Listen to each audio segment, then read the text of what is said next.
A type of disintegration in which parent nucleide disintegrate into daughter nucleide। इनके parent nuclide जो हैं वो टूटेंगे और डाटर न्यूक्लियाइड में चेंज होंगे बाय आर्टिफिशियल मीन्स। मीन के हम उसे आर्टिफिशियली करवा रहे होंगे। Disintegration is known as artificial disintegration. इसको हम आर्टिफिशियल डिसइंटीग्रेशन कहेंगे। मीन के हम इस सारे प्रोसेस को आर्टिफिशियली करवा रहे होंगे।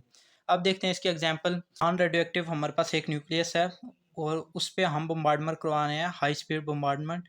किसकी?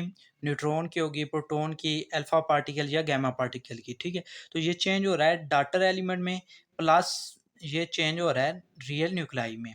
तो अब इसकी एग्जांपल देखते हैं। हमारे पास है फ्लोरीन जिसका एटॉमिक नंबर 9 है और एटॉमिक मास जो है ये 19 है।